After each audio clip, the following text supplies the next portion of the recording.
Okay, really good. I just want to make, we have 9 people watching us. 7 people are in the chat room. Hey, how's it going? Hey, Abe's.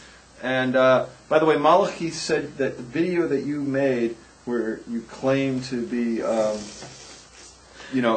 saved your voice, hallelujah, he said that was very funny. He's got a good sense of humor, that guy.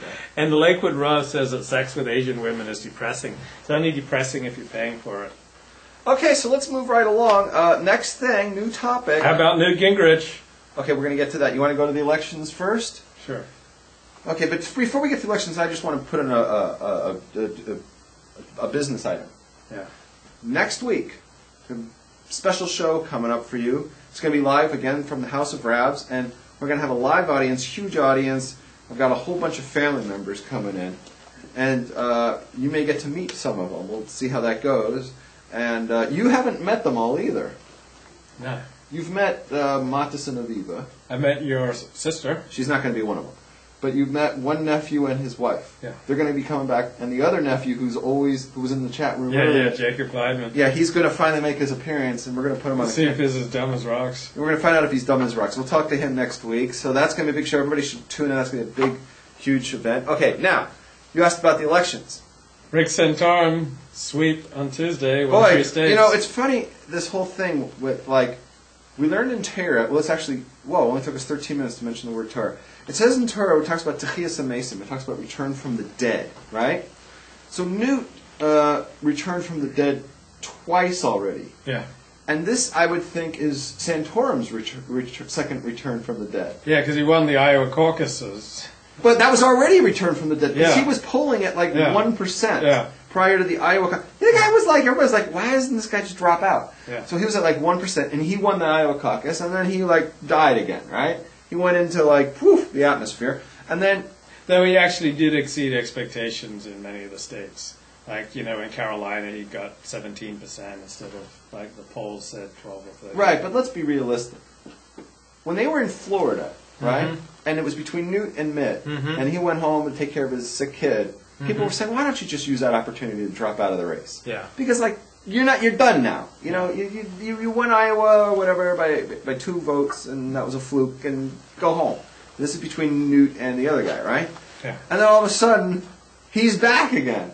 It's like the thing won't leave. So now it's like a seesaw between Newt and Santorum as to always fighting against Romney. What's going to happen with Newt? It's very simple. It's all going to come down to Super Tuesday, which is the first Tuesday in March. There's 10 states that day. Newt's campaigning in those states, and that involves the South. Yeah. When we get to the South, it's all very simple. It's give me a southern state, and that'll be the bellwether, and that'll tell what's going to happen with the rest of the South. We already saw South Carolina went to Newt, right? But there's been some time since then. Did anything change in their minds? We'll find out, because the next southern state, if they vote for Newt again, just paint the whole South Newt, and he won all of them. It looks to me like it could be territorial. That Santorum is really good in the Midwest, right? Yeah.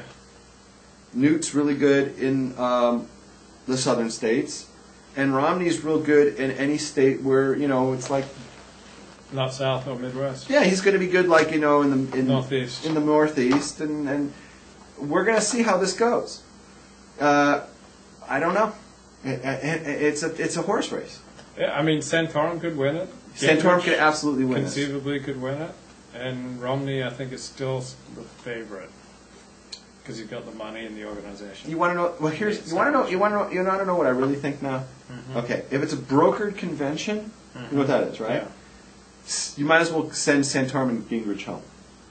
If it's a brokered convention, either Romney is going to buy the election, he's going to pay everybody off to vote for him, or Ron Paul's goons are going to be in there, and they're going to be the delegates, so on the second vote, they're all just going to vote for the guy.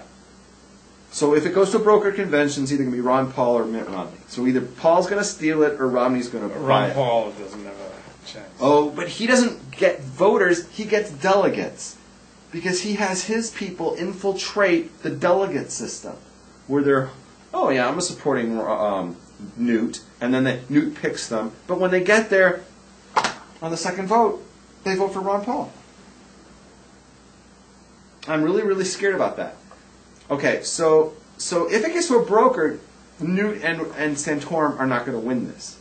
If it goes on the first vote, and somebody gets over 50% on the first vote, there's only one way that's going to happen, in my opinion.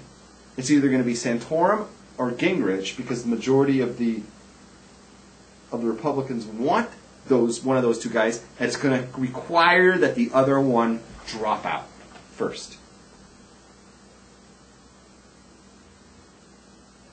I was watching this TV show called The Riches. Yes, go ahead. And they had a scene that took place in a sex addiction meeting.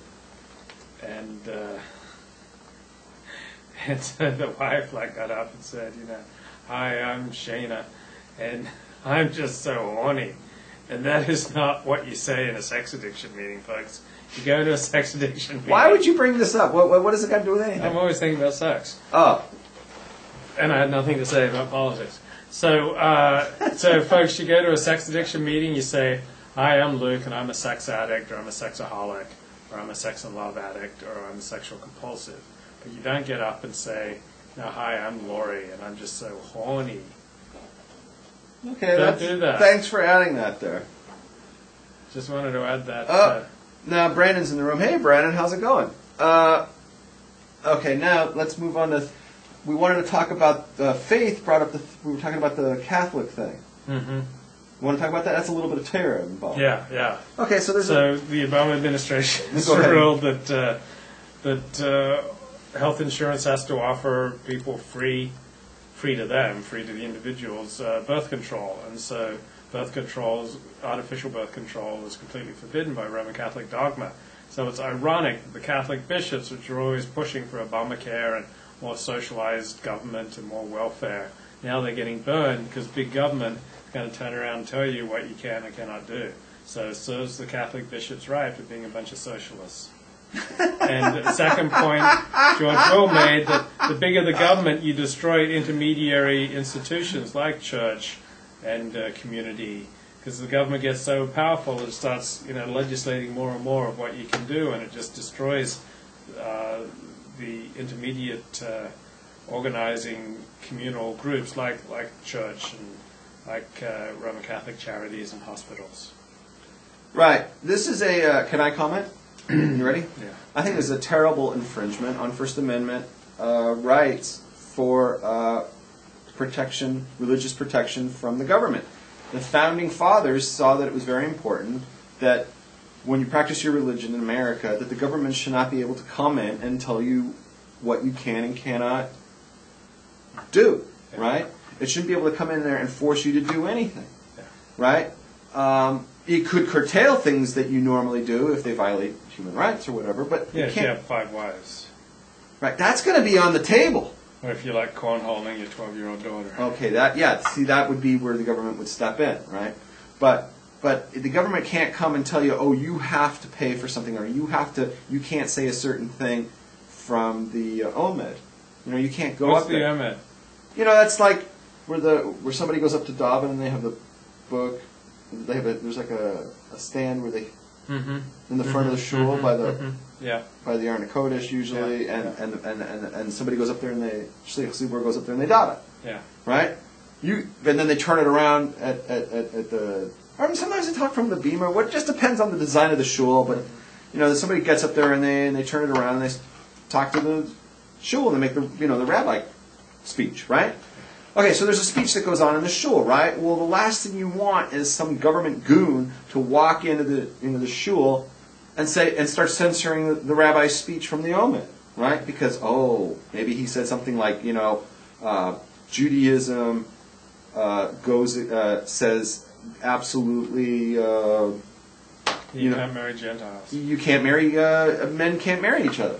Yeah. That's not we don't sanction man butt sex in our religion, right? And like some government goon goes, you can't say that from the Omed. That's not even pillow fights, guys. If it's turns into you jumping on each other and just tickling each other, you're starting to cross a line. Don't go there. And if you get aroused watching, here's the English football player who was in his underwear for the Super Bowl ad, David Beckham.